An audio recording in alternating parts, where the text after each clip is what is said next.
आप पढ़ेंगे means company जब एंड हो जाती है तो फिर कैसे उसको फॉर्मल प्रोसीजर है, एक फॉर्मल प्रोसीजर है क्लोज करने का कंपनी का, जिसमें क्या क्या चीज़ें इन्वॉल्व होती है। तो जो बिजनेस एक्टिविटी है वो स्टॉप हो जाती है, पेमेंट होता है, पूरे डेब्ट्स जितने भी डेब्ट्स है पहले सेल करेंगे एसेट्स को, और एसेट्स को सेल करके जितने भी कर्जे वगैरह हैं कंपनी के उसको पूरा करेंगे, जितनी भी लाइबिलिटी उसको सेटल किया जाएगा। यही प्रोसेस को अपन वाइंडिंग अप बोलते हैं। ये कहाँ दिया गया है, द सेक्शन 2K 94 के ए में दिया गया, कंपनी एक्ट 2013 की। इंट्रोडक्शन में हम लोग ये लिख देंगे कि बिज़नेस को स्टार्ट करना मुश्किल होता है बट उसको क्लोज करना उससे ज़्यादा मुश्किल होता है। बिज़नेस को, कंपनी को स्टार्ट करना मुश्किल होता है और क्लोज करने के लिए ये सब प्रोसीजर अपने को अपनाने पड़ेंगे और उसमें भी कॉम्प्लिकेशंस आती हैं। फिर कंसिक्वेंस, अगर वाइंडिंग अप हो जाता है तो क्या होता है, तो वाइंडिंग अप अगर हो जाता है तो यूजुअल ऑपरेशन जो होते हैं बिज़नेस के वो ख़त्म हो जाते हैं। ठीक है, फिर जो ऑपरेशन जो अलाउ करते हैं नेसेसरी, जो भी मतलब वही है कि जो भी ऑपरेशंस जो कि वाइंडिंग अप प्रोसेस में इस्तेमाल होंगे वो खाली अलाउड है, जैसे कि सेलिंग ऑफ एसेट्स होंगे और सेटलिंग लाइबिलिटीज़ होगी। फिर अपॉइंटमेंट होगा लिक्विडेटर का। लिक्विडेटर एक व्यक्ति होता है जो कंपनी के वाइंडिंग अप प्रोसेस में मतलब जो भी काम रहता है उसको करवाता है और कंट्रोल लेता है कंपनी के एसेट्स का, लाइबिलिटी का और मैनेजमेंट का, और मैनेज करता है प्रोसेस को, क्या क्या प्रोसेस को, सेल ऑफ एसेट्स को, पेमेंट ऑफ डेब्ट को और डिस्ट्रीब्यूशन ऑफ रिमेनिंग फंड। जो पेमेंट सेल करने के बाद, पेमेंट करने के बाद जो पैसे बचते हैं, जो सरप्लस अमाउंट रहता है उसको मैनेज करने का काम करता है। ठीक है, फिर उसके बाद थर्ड है transfer of management powers. Power of board of director जो है वो ट्रांसफ़र हो जाता है लिक्विडेटर के ऊपर, लिक्विडेटर के पास पावर आ जाता है। फिर बोलते हैं assets liquidation. The company's assets are collected and sold and pay off liability and डेब्ट। ठीक है, जो कंपनी के एसेट्स होते हैं उसको कलेक्ट किया जाता है, फिर बेचा जाता है, उससे कंपनी की लाइबिलिटी और डेब्ट को पे किया जाता है। डेब्ट settlement, assets liquidation used to pay the creditor. ठीक है, तो जो भी एसेट्स होते हैं जिसको लिक्विडेट किया गया है वो यूज़ करके हम लोग पे करते हैं क्रेडिटर्स को। ठीक है, फिर distribution of remaining amount, remaining assets, जो भी सरप्लस में बच जाता है फंड्स सेटल करने के बाद, जितनी भी लाइबिलिटी बनती है उसको डिस्ट्रीब्यूट किया जाता है शेयर होल्डर में based on their shares, share holding rights. Share holding rights मतलब जिसके जितने पैसे बनते हैं, मतलब जितने अधिकार है उसके बेसिस पे उसको शेयर मिलता है। फिर सेटलमेंट ऑफ लाइबिलिटी, तो लाइबिलिटी का सेटलमेंट कैसे किया जाता है, तो क्रेडिटर जो क्लेम करते हैं उसको किया जाता है ऑर्डर ऑफ प्रायोरिटी में, जैसे कि सिक्योर क्रेडिटर को पहले दिया जाता है, अनसिक्योर्ड को उसके बाद, फिर एम्प्लॉयज़ का ड्यूज उसके बाद और अदर स्टेक होल्डर को लास्ट में पे किया जाता है। टर्मिनेशन ऑफ कॉन्ट्रैक्ट हो जाता है, जो कॉन्ट्रैक्ट जितनी भी की गई है एम्प्लॉयज़ के साथ, सप्लायर्स के साथ, थर्ड पार्टी के साथ, वो टर्मिनेट की जाती है। बट जो कि रिक्वायर्ड है वाइंडिंग अप प्रोसेस में, जैसे पैसे किसी से लेने हैं तो क्या वो उसके एसेट्स में आएंगे, तो उस केस में वो वाली जो कॉन्ट्रैक्ट्स होते हैं वो ज़रूरी जो होती हैं वाइंडिंग अप के लिए, वो स्टिल अवेलेबल होती है। फिर cancellation of the shares after the winding off process, जो भी शेयर्स होते हैं कंपनी के वो कैंसिल हो जाते हैं और शेयर होल्डर के राइट एक्सटिंग्विश हो जाते हैं। ठीक है, फिर इसके बाद अगर ये जो हो जाता है हमारा क्या बोलते हैं उसको, ये कंप्लीट हो जाता है हमारा बाइंडिंग ऑफ प्रोसेस, उसके बाद जो लिक्विडेटर होता है उसको फाइनल रिपोर्ट सबमिट करनी पड़ती है, किसको, रजिस्ट्रार ऑफ द कंपनी को, ROR हम लोग बोलते हैं जिसको, ROC, उसको हम लोग को जमा करवाना पड़ता है। क्या जमा करना पड़ता है, अकाउंट्स को, डिटेल्स को of the assets of distribution. ठीक है, किसको जमा करेंगे, तो बोलते रजिस्ट्रार को जमा कराएंगे। और उसके बाद जो कंपनी डिज़ोल्व, मतलब कंपनी डिज़ोल्व हो जाती है जब ये रिपोर्ट रिजेक्ट हो जाती है। एम्प्लॉयज़ पे क्या इम्पैक्ट पड़ता है हमारे वाइंडिंग अप का, तो उनके लॉस ऑफ जॉब हो जाता है, जॉब चली जाती है। और आउटस्टैंडिंग ड्यूज़, जो भी ड्यूज़ बचे रहते हैं एम्प्लॉयज़ के वो पे किए जाता है as a part of the liability settlement. ठीक है। फिर वाइंडिंग अप की मोड्स क्या क्या हैं, तो दो तरह से वाइंडिंग अप होते हैं, ट्रिब्यूनल के द्वारा और वॉलेंट्री कर सकते हैं।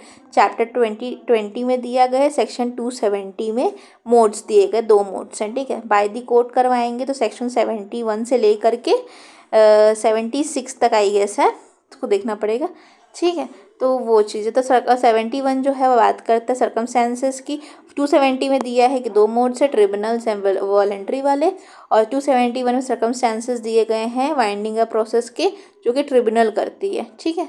तो क्या क्या है इसका हम लोग देखेंगे, तो का circumstances for winding off the company by tribunal. Tribunal अगर वाइंडिंग अप कराती है तो क्या सर्कमस्टेंसेस होते हैं।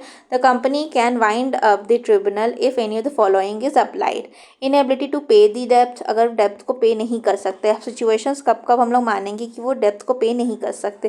कंपनी ओ करती है 1,00,000 रुपये से ज़्यादा और फेल हो जाती पे करने के लिए 21 दिन from demand from the creditor. Creditor के मांगने पे 21 दिन के अंदर वो पे नहीं करती कोई अमाउंट जो कि 1,00,000 से ज़्यादा है, तब हम लोग मानेंगे कि वो इनेबिलिटी टू पे डेप्थ हो गई है, ठीक है। इफ़ द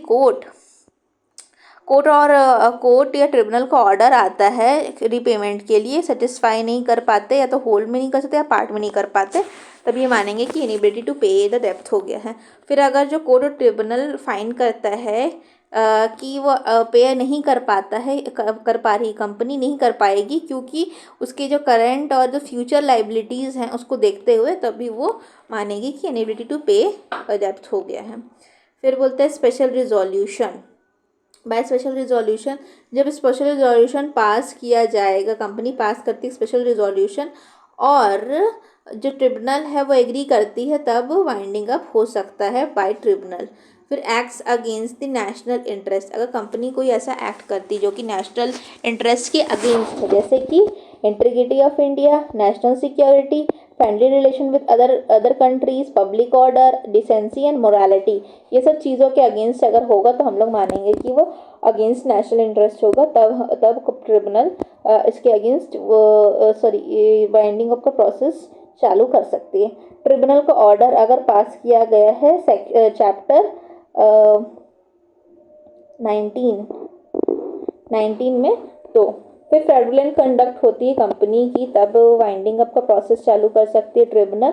अब कंपनी की जो अफेयर है वो कंडक्ट की गई है फ्रॉडुलेंटली, फ्रॉड से, and form unlawful purpose, form किया गया था अनलॉफुल पर्पस के लिए, या फिर मिसमैनेजमेंट हो रहा है जो कि रिपोर्ट किया गया है या तो रजिस्ट्रार को या तो अदर पर्सन को।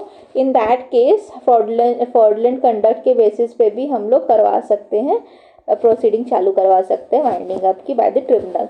फिर default in filing returns file नहीं कर सकते, जो फाइनेंशियल स्टेटमेंट या एनुअल रिटर्न जो होते हैं उसको रजिस्ट्रार को नहीं सबमिट किया गया है 5 कंसेक्यूटिव फाइनेंशियल ईयर में, तो हम लोग मानेंगे कि हम लोग प्रोसीडिंग चालू करवा सकते हैं।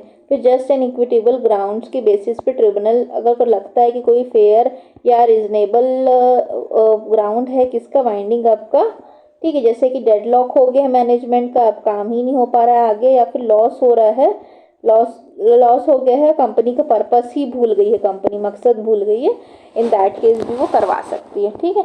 ये सब थे हमारे ग्राउंड्स या circumstances of binding up by the tribunal और कोर्ट। अब कौन कौन व्यक्ति ये चीज़ करवा सकता है, ये तो कंपनी बोलेगी तो होगा, क्रेडिटर बोलेंगे तो होगा। फाइल कर सकते petition for winding up,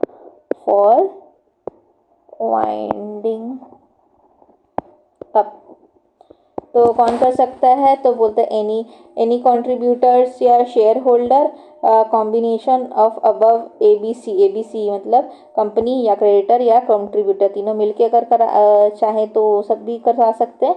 registrar ROC, registrar of the company, any person authorise by the central government या फिर सेंट्रल या स्टेट गवर्नमेंट, ये सब लोग करवा सकते हैं, ठीक है। अब बोलता है कि दूसरा तरीका है हमारा वाइंडिंग अप प्रोसेस का वॉलेंट्री।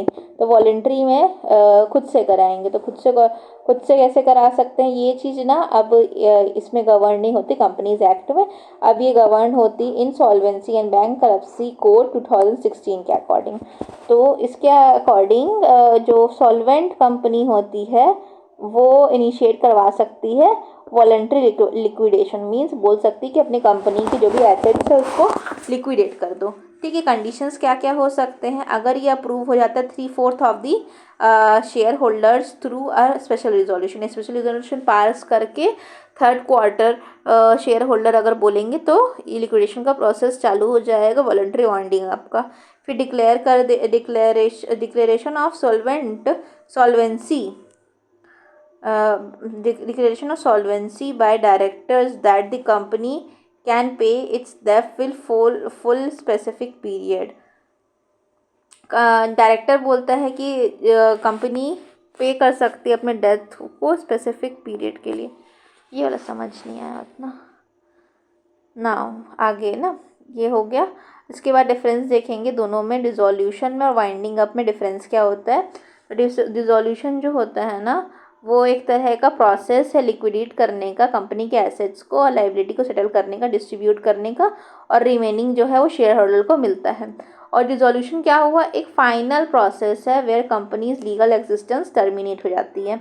ऑब्जेक्टिव क्या है हमारा, तो यहाँ पे है कि डेप्थ को पे करना, लाइबिलिटीज़ को पे करना, डिस्ट्रीब्यूट करना सरप्लस अमाउंट को। ये फॉर्मली एंड होती legal existence of the company. फिर लीगल स्टेटस क्या है इसका, लीगल स्टेटस ये है कि कंपनी कंटिन्यू करती है एग्जिस्ट करना as a legal entity during the winding off process. Winding off process में ये कंटिन्यू करती है लीगल एग्जिस्टेंस रखना, लेकिन अगर डिसोल्यूशन हो जाता है तो लीगल एग्जिस्टेंस वहाँ ख़त्म हो जाता है। ठीक है। फिर winding up managed under the supervision of the liquidator के सुपरविजन में ये चीज़ होती है, हमारी मैनेजमेंट वाली चीज़ है। और यहाँ पे मैनेजमेंट कौन करता है, डिसोल्यूशन मतलब फाइनलाइज कौन करता है, formalised by the registrar of the company और रजिस्ट्रार ऑफ द कंपनी उसको फाइनलाइज करती है। और ये जो प्रोसेस है वो वाइंडिंग अप प्रोसेस कंप्लीट होने के बाद होती है डिसोल्यूशन वाली। ठीक है। Involves assets realisation, liability settlement and payment of creditor. वही वाली बात है कि पर्पस एम क्या है इसका। और ये फॉर्मल क्लोजर है किस चीज़ का, कंपनी का, after winding up is complete. फिर टाइम ऑफ अकरेंस, तो ये कब होता है हमारा, डिसोल्यूशन ऑफ द कंपनी के दौरान होता है। The process leading to dissolution, ये प्रोसेस लीड करता है डिसोल्यूशन को। और डिसोल्यूशन कब होता है, तो वाइंडिंग अप जब कंप्लीट होती है तब होता है। ठीक है। फिर वाइंडिंग अप एक इमीडिएट स्टेप है, क्लोजिंग इमीडिएट स्टेज है जो कि क्लोजिंग ऑफ द कंपनी के पहले आता है। ठीक है। एंड डिसोल्यूशन एक फाइनल स्टेज होता है जो मार्क करता है end of the company. Legal proceeding जो होती है ना वो कंटिन्यू हो सकती है अंडर ट्रिब्यूनल सुपरविजन, लेकिन यहाँ पे डिसोल्यूशन के बाद कोई लीगल प्रोसीडिंग नहीं चल सकती क्योंकि कंपनी अब एग्जिस्ट नहीं करता है। यहाँ पे हम लोग बोल सकते हैं वाइंडिंग अप प्रोसेस जो है ना, वाइंडिंग अप एक प्रोसेस है और dissolution result of that process है।